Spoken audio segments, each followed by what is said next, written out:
Exceeded expectations, overachieved, culture change. But we'll focus on the New York Knicks right now, the best record that they've had in years, the first time they've had a winning record since they went to the playoffs 7 seasons ago. And Julius Randle, his numbers have been outstanding. All of a sudden, he's most NBA player. Most improved.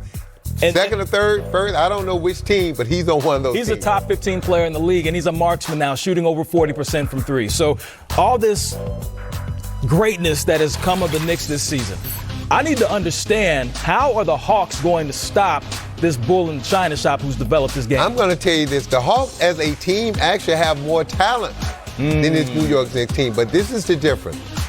Mentally tough, physically tough. They know who they are. They know what they have to do to win. They're going to play through Julius Randle. He's going to spread the ball. He's going to knock down threes. He's going to drive the ball, suck the defense in, and then he's going to pass it. But the biggest improvement for me is his decision-making and his defense. Look, Tom Thibodeau has unleashed the reins offensively. Look, you can take any kind of shot you want as long as you commit to defense. And Julius Randle has committed to defense, his Knicks team has. So it's going to be interesting because the Hawks have more talent and more depth, but New York got home court, and they just got this 72-game moxie that they built up over the season to where they just feel like they deserve to win and advance. So the Hawks may have more talent, but I think the Knicks can get it done because they have that pivotal Game 7 at home if needed. Julius Randle averaged. And, by the way, they beat the Hawks 3 times this year. Well, you took the words out of my mouth. Julius Randle averaged 37 shot, 58%. Hawks went 0-3. They held Trae Young to 21% shooting. They're going to beat him up, man. 3. So what's the game plan for the Atlanta Hawks to counter? They got to up-tempo. They got to spread the floor. And they got to try to get the Knicks to play fast. All right? If you let the Knicks play at their pace, they're going to be tough. They're going to grind you down and beat you up and make the game ugly. But Atlanta got to get out. They got to open the floor. And that young man right there, Trae Young, he's got to get loose because what the Knicks have been doing, they've been using the size of those guards in that physical play to beat Trae Young up, and they're forcing him to certain spots of the court. And so what Trae Young's got to understand is Tom Thibodeau is a master when it comes to designing defense to shut people down, so he can't take the bait. All right, He's got to attack, but he's got to be ready to move the ball. And if they keep the floor spread and their shooters, Bogdanovich and Herter and some of those other guys can knock down shots early and open things up, then the Hawks got more than a better chance to beat this team because they have more talent. They just don't have the physical and mental toughness right now that the Knicks have. I like what you said. So you have talent versus toughness. That's what we're going to see Absolutely. In the 4-5 matchup. Two teams that have overachieved, like I said at the beginning, Knicks, Hawks. Can't wait to see that. I love the playoffs, baby. Hey, check this. They call him Joker, but like Rakim, his game ain't no joke. The MVP favorite faces Dame Dollar and the Blazers, and eventually made their way to the NBA Finals. Jimmy Buckets and company made short work of this Bucks team. So, Coach, listen, we know that the Heat are peaking at the right time right now. So how will this season be different for the Bucks, or are we going to have a similar outcome when it comes to this Heat team facing up against the Bucks? Well, if you're Milwaukee, look, you think about Giannis with the experience he's gained the last 2 years with everyone's playing, the type of defense they play against him, make him shoot jump shots. But then you look at the addition of Drew Holiday. I mean, look, Drew Holiday is a difference because, to me, the Bucks, where they've come up short in the playoffs is at the guard play. Well, the addition of Drew Holiday changes all that because this is a guy now that Coach Pete and Coach Bud has a lot of options at the end of the game. We know he can go to Giannis. We know he can go to Chris Middleton, but now he can go to Drew Holiday at that backcourt position. You look at those numbers, almost 20 points a game, 7 assists, 4 rebounds, 45% shooting. So he is the difference maker. I think we're not going to have a repeat of the last 2 years of the Milwaukee Bucks. I think with the addition of Drew Holiday, the way they have played, they didn't dominate the regular season like they did the last 2 years. And that was okay because what did the best record the last 2 years get them? Nothing. So I think Coach Bud approached this year different. He coached his team throughout the 72-game season to get them ready for this moment right here, the playoffs, because we all know it's about playoffs or bust for the Milwaukee Bucks. There's no turning back. They either get it done or there may be some changes in Milwaukee. I think some people there want to avoid those changes. And Drew Holiday, on both sides of the ball, his impact. And they're locked in. You think about it. They went all in. Middleton got paid. Giannis got paid. Drew Holiday got paid. Hey, now, I don't put something on your plate. Guess what the owner expected? Put something on mine.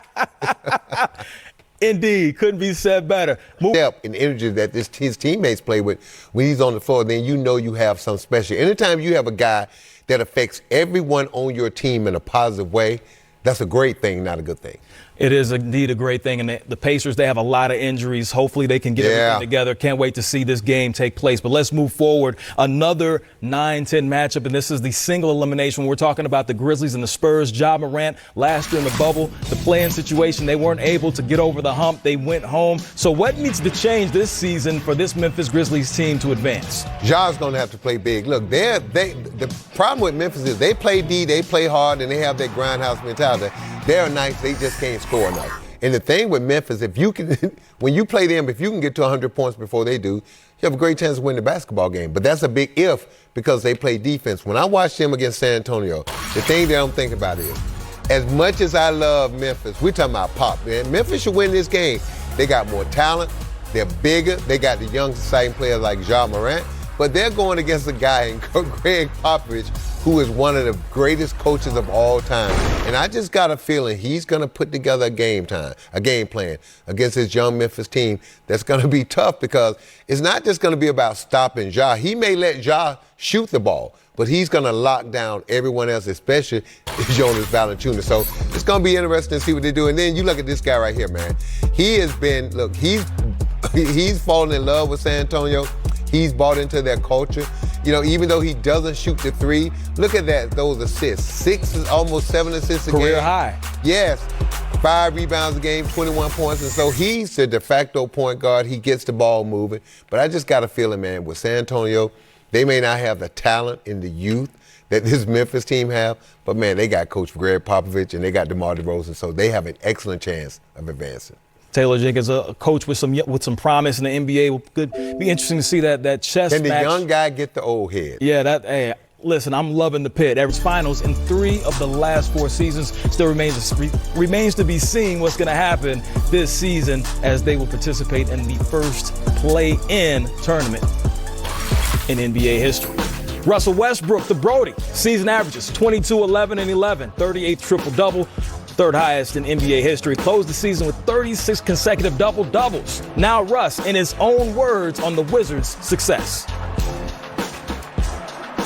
Long I've always had the utmost confidence in everybody in the locker room and always try to find ways to battle the storm or weather the storm. And, you got to give credit to our coach, number one, because he's done an amazing job of making adjustments on the fly. I know that a lot of times that the players get all the recognition, but Scotty did a hell of a job. He's done a hell of a job of just being consistent and finding ways to make us better, along with the coaching staff as well. We had a lot of guys step up, a lot of great things along the way. To kind of get us back to this point where nobody, thought we'd be here. That's the Brody. You see him on the screen right now. Coach, there's nothing but the Brody and the Big O on that screen. Shouts out to Wilt as well, who was clearly in a class of his own when it comes to putting up numbers. But most triple-doubles in a season, you see the top 4. Very select company when you're talking about Russell Westbrook. So play-in tournament. This is the 7-8 matchup. This is a double elimination situation with the 7 and the 8, the play-in tournament. I'm calling it the Pit for short. So if you hear me referencing that, that's what I'm talking about. When we see Russell Westbrook, we know that his career has been, over the last couple of seasons, hasn't ended well in the postseason, being eliminated early. So how much is riding on Russ in this play-in situation? Well, it's a lot. Well, first of all, I'm not going to say it defines his career. When you look at what Russ has done, he's a winning basketball player, and we forget that, this OKC team was up 3-1 with a chance to go to the NBA Finals and close out Golden State, just couldn't get it done. So when you look at Russ, man, it's kind of weird because you look at all the numbers that he's put up, he really hadn't got the recognition for how great a player he is. Look,